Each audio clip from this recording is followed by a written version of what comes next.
Hello everyone, good morning. কেমন আছো সকলে? আশা করি অনেক ভালো আছো। আমি প্রিয়া মণ্ডল ফ্যামিলি ব্লগের পক্ষ থেকে তোমাদেরকে অনেক স্বাগত, অনেক ভালোবাসা। চলে এসেছি আরও একটি সুন্দর ব্লগ ভিডিও নিয়ে। আজ হলো শনিবার আর সময়টা হলো সকাল 7টা। এখন থেকেই ভিডিওটা আমি শুরু করছি। দেখো সকালবেলাতে এই প্রথমেই শুরু করে দিয়েছি বিছানাটা গোছাতে।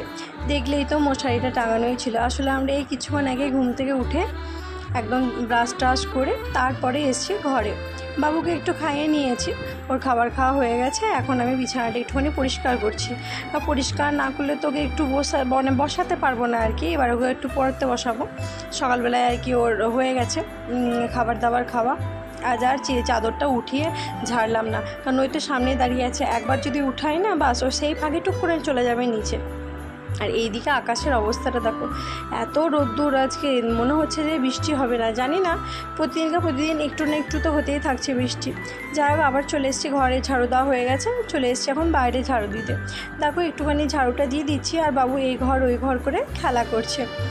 আর ও এখন দুই হাতে পাতা নিয়ে এসছে। আমায় বলছে মাদুরটা পেতে দাও, আমি বসে খেলা করব।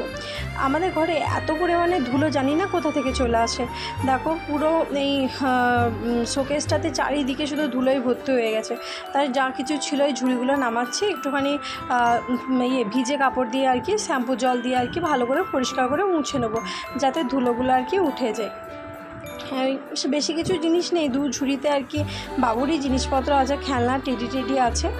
আর এইদিকে দেখো ওই নিচেতে কিছু একটা ওষুধ আছে আর কি, আর অনেকে জলের বোতল। মা এসেছিলো বলতে যে বাবুর খাবারটা চাপিয়ে নে, কারণ ও এখন তোমার সকালবেলাতে যেহেতু খিচুড়ি খায়, তাই একটু সকালবেলায় তাড়াতাড়ি করে আর কি খিচুড়িটা করে রাখি আর কি। কারণ ওই ছেলেকে সামলাতে এইদিক ওই দিক করতে আর কি আমি পেরে উঠি না। আর যেহেতু মাদের অসহ্য চলছে, তাই মাদেরকে আমি বারণ করছি, আমাদের কোনো খাবারে তোমাকে করার প্রয়োজন নেই, আমি ঠিক সময় মতো করে নেব। দেখো এটাও শোকেসটাও মোটামুটি মুছে নেওয়া হয়ে গেছে। এবার আমি আয়নাগুলো মুছে দেবো, কারণ প্রতিদিন একবার করে মোছার সত্ত্বেও জানি না কেন কোথা থেকে ধুলো চলে আসছে। একদম ধুলোই আর কি, মানে চারিদিকটা আর কি নোংরা হয়ে থাকছে আর কি। মুছেও যেন মনে হচ্ছে না যে আমি এটা পরিষ্কার করেছি। এই তো কিছুদিন আগেই রং করা হয়েছে রুমের, তার সত্ত্বেও যে কোথা থেকে ধুলো আসছে। আর চারিদিক তো জানলা বন্ধই থাকে। দেখো মোটামুটি মোছা হয়ে গেছে আমার। এখন যাই হোক একটুখানি পরিষ্কার লাগছে। ওই দেখো বসিয়েছি আর কি, মানে বসাবো বলে ব্যাগ নিয়ে আর কি এলাম ওকে পড়তে। আর ওর অবস্থা দেখো, অভিনয় শুরু হয়ে গেছে যে আমার পেটে ব্যথা করছে, এই ব্যথা করছে। আর মা দেখেছো আজকে কত কাপড় চোপড় নিয়ে বসেছে। আমি বলছি কাপড় চোপড় কাচ্ছ তো বটে, এখন যদি বৃষ্টি শুরু হয়, একবার করে দেখে মনে হচ্ছে বৃষ্টি হবে, একবার করে মনে হচ্ছে যে না বৃষ্টি হবে না। আর এইদিকে পড়াশোনা হয়ে গেছে, এখন নিয়ে বসেছে আর কি, একটু খেলাগুলো নিয়ে আর কি বসেছে। আর মা এই বিছানার চাদর সমস্ত তুলে আর কি নামিয়ে নিয়েছে, যে বিছানার চাদরগুলো কাচবে বলে। দেখো এখনও ঠাকুর পুজো হয়নি, আমি এবার জামা কাপড় ছেড়ে ঠাকুরকে একটু জল মিষ্টি দিয়ে দেবো আর কি। আর যেহেতু মাদের অসহ্যগুলো ঠাকুরে হাত দেবে না, আর এখনও অবধি ঠাকুর উপরেই রয়েছে, ঠাকুর ঘরে নিয়ে যাওয়া হয়নি। মাদের অসহ্য কেটে যাক, তারপর নিয়ে চলে যাবে নিচেতে। আর নিচেতে যেহেতু রং টং হলো, তো তাই সমস্ত ঠাকুরগুলো উপরে নিয়ে আসা হয়েছিল। এবার রং টং ওখানে কমপ্লিট হয়ে গেছে নিচেতে। এবার সমস্ত কিছু মাই সব নিয়ে চলে যাবে। মাদের যেদিন 15 দিন হয়ে যাবে, তো স্নান করে মারা নিচেতে সমস্ত ঠাকুর নিয়ে চলে যাবে। আমি পারতাম নিচেতে রেখে দিতে, তাও আমি বললাম যে না, আমি উপরে এখন পুজো দিয়ে দিচ্ছি, তোমাদের হবে, তারপর তোমরা নিয়ে যাবে। আমার এই মানে খুব ভয় লাগে, জানি না কেন। যাই হোক, এই দেখো আমার পুজো দেওয়া হয়ে গেছে মোটামুটি। আর এই দিকে দেখো আমি চলে এসেছি ছাদে। মা জামা কাপড় প্রচুর পরিমাণে কেচে রেখে দিয়েছে। আবার বেশ ভালোই রোদ্দুর উঠেছে। মা প্রচুর পরিমাণে জামা কাপড় কাচাকুচিও করেছে। আর সবাই, মা বলে না, এই দেখো সামনের বাড়িতেও দেখেছো কত জামা কাপড় কেচে মেলেছে। আর এইদিকে মা নিয়ে চলে এসছে, মনে হয় মটরের ডাল হবে, হয়তো ডাল সিদ্ধ আলু দিয়ে আর কি, সিদ্ধ খাবার, হলুদ ছাড়া আর কি। এই দেখো মুড়ি নিয়ে বসেছে। আর এটা তো বাবুর জন্য আলাদা করে আমি খিচুড়ি করেই রেখেছিলাম সকালে। আর এইদিকে দেখো আজকে হবে যে নারকেল নাড়ু, তার জন্যে ভাই নারকেলগুলো আর কি এইভাবে ফাটিয়ে রেখে দিয়েছে। আর এই যে সিদ্ধ ভাত, আর এইদিকে দেখো মা এখন নারকেল কোড়া কুড়ছে আর কি, পুড়বে, তারপরে তো হবে নারকেল নাড়ু। আর বাবুকে ঘুম পাড়িয়ে আমি উপরে রেখে দিয়েছি, আমিও বসে খাবারটা খেয়ে নিলাম। আমিও ওই সিদ্ধ ভাতই খাই মাদের সাথে।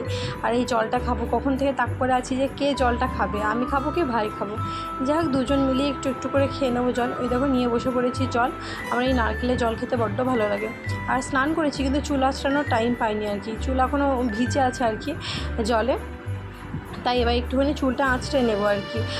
যে স্নান করে এলাম, মা বলে খাবারটা খেয়ে নে, বাবু যেহেতু ঘুমিয়ে আছে তাই নিচে চলে গেছিলাম। চুলটা কাটার পর যেই চুলটা ছোটো হয়ে গেছে, আমার মাঝে মাঝে মনে হয় কতটা পরিমাণ ছোটো হয়ে গেল, আবার মনে হয় যাই হোক আবার দুদিন পর তো বেড়েই যাবে। আর এই যে গেঞ্জিটা পরে আছে, এটা আজকে নতুনই পরলাম আর কি, আমার সমস্ত নাইটি আজকে ভিজে, তাই কী করবো ভাবলাম যে এই গেঞ্জিটাই পরা যাক। দেখো চুলটাকে দেখো কেমন লাগছে, অবশ্যই কমেন্ট করে জানিও তো যে চুলটা কেমন হয়েছে, কাটা ভালো হয়েছে কি খারাপ হয়েছে। আমি বুঝতে পারছি না যে ঠিকমতো কাটা হয়েছে কি হয়নি। যাই হোক, আর নিচেতে মা আবার ডাকছে, এই নারকেল কোড়া হয়ে গেছে। আমি মাকে বলেইছিলাম যে নারকেল সমস্ত কিছু যখন করবে আমাকে একবার ডেকো। মোটামুটি দেখো নারকেল কোড়া হয়ে গেছে, আর একটা বাকি আছে। এইদিকে দেখো গুড় দিয়ে ভিয়েন করতে শুরু করে দিয়েছে, আর এইদিকে পড়ছে টিপ টিপ করে বৃষ্টি।